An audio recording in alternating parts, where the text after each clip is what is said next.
Hello everyone, आज है 16 अक्टूबर और आज इस वीडियो में हम बात करने जा रहे हैं साउथ इंडियन बैंक के बारे में। देखिए, 6 रुपए 65 पैसे के ऊपर शेयर ट्रेड कर रहा है।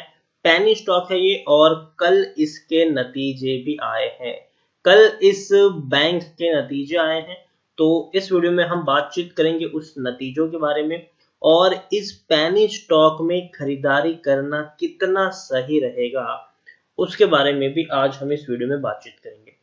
लेकिन उससे पहले अगर आपने अभी तक चैनल को सब्सक्राइब नहीं किया है तो प्लीज अभी इसे सब्सक्राइब कर लीजिए, क्योंकि आगे भी बहुत सारे वीडियोस हैं जो आपको काफी ज्यादा हेल्प करेंगे।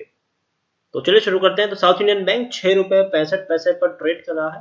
पिछले एक महीने की बात करें तो पिछले एक महीने में 8% की गिरावट है। 7 रुपए 26 पैसे तक का हाई था, गिरावट आई, तेजी आई, गिरावट आई, तेजी आई, गिरावट आई। ज्यादा मूव नहीं कर रहा है ये शेयर। एक महीने में मुश्किल से 80 पैसे का रेंज है इसका। एक साल की बात करें तो पिछले एक साल में 33% की गिरावट है। 11 रुपए 65 पैसे तक का हाई बनाया है और 5 रुपए से भी नीचे ये शेयर टूट गया था। तेजी आई लेकिन बहुत दिनों तक वो टिकी नहीं, वापस से प्रेशर बना और शेयर नीचे ही टूटता हुआ देखने को मिल रहा है।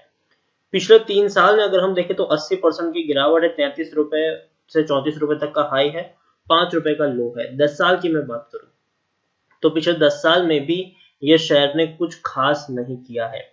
देखिए, पूरे 10 साल में इसका प्राइस रेंज मुश्किल से 30 रुपए भी नहीं बना है। 5 रुपए का लो है, 34 रुपए का हाई है।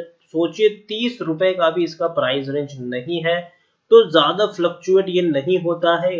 अगर खरीदारी इसमें करते भी है तो बस यही है कि आपका पैसा फंस जाता है।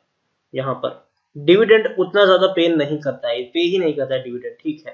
तो पैसा आपका फंस जाता है यहाँ पर, तो ये सबसे बड़ा इसका नेगेटिव पॉइंट है। शॉर्ट टर्म लॉन्ग टर्म दोनों ही पर्सपेक्टिव से अगर हम देखें तो शेयर उतना ज्यादा फेवरेबल देखने को नहीं मिल रहा है। 10 साल में भी भयंकर गिरावट है। छोटा सा बैंक है, 1225 करोड़ के आसपास का इसका मार्केट कैप है। एनएससी में देखें तो 53 लाख के आसपास का वॉल्यूम ट्रेड है। शेयर होल्डिंग की अगर हम बात करें तो एफआईएल्स ने भयंकर तरीके से बिकवाली की है, भयंकर तरीके से। देखिए, 15.98% की होल्डिंग एफआईएल्स की हुआ करती थी जून क्वार्टर में। सितंबर की लेटेस्ट शेयर होल्डिंग आ चुकी है और आप देखिए आधी होल्डिंग एफआईएल्स ने बेच दी है। अब 8.64% की होल्डिंग है एफआईएल्स के पास। म्यूचुअल फंड के पास 0.75% की होल्डिंग है, आज 0.87% की होल्डिंग, थोड़ी सी होल्डिंग बढ़ाई है। लेकिन इंश्योरेंस कंपनी एग्जिट कर चुके हैं, बिल्कुल एग्जिट कर चुके हैं। 3.22% की जो होल्डिंग थी वो आज 0%, मतलब सारी की सारी जो होल्डिंग है वो इन्होंने बेच दी है। इन्होंने सारी होल्डिंग बेच दी है। नॉन इंस्टीट्यूशन इन्वेस्टर के पास 90% से भी ज्यादा की होल्डिंग अब हो चुकी है। 4 म्यूचुअल फंड स्कीम और 51 एफआईएल्स का ही यहाँ पर पैसा लगा है। और हाईएस्ट पब्लिक शेयर होल्डर की बात करें तो यूसुफ अल मुसल्लम वेकटी अब्दुल कदीर करके हैं, जिनके पास तकरीबन 5% की होल्डिंग है। इंडिविजुअल इन्वेस्टर होल्डिंग 70.64% है। डिविडेंड 2019 में पे किया था 25% का, मतलब 25 पैसा पर शेयर का। अब डिविडेंड पे नहीं किया है।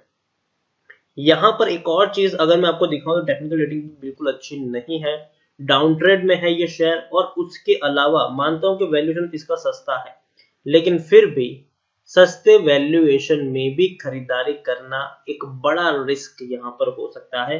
पी आप देखिए 10.65 का है, इंडस्ट्री पी 27.37 है, बुक वैल्यू 28 है, प्राइस टू बुक वैल्यू 0.23 है, ईपीएस 0.62 है और डिलीवरी 44 के आसपास देखने को मिली है।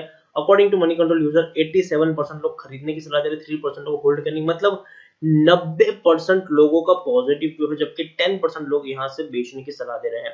सितंबर क्वार्टर के नतीजे कल ही इसके आए हैं और नतीजे एवरेज है, उतने अच्छे नहीं है लेकिन उतने बुरे भी नहीं है।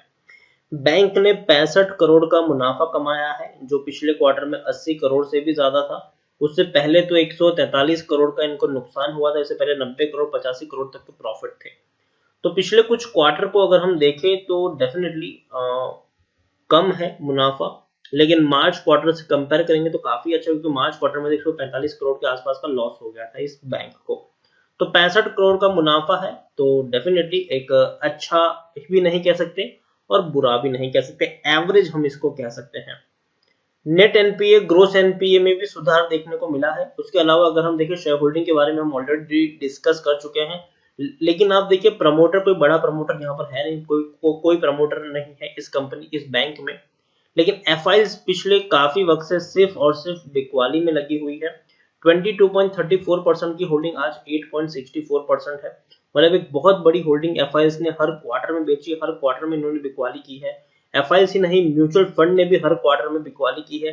4.31% की होल्डिंग आज 0.87% है।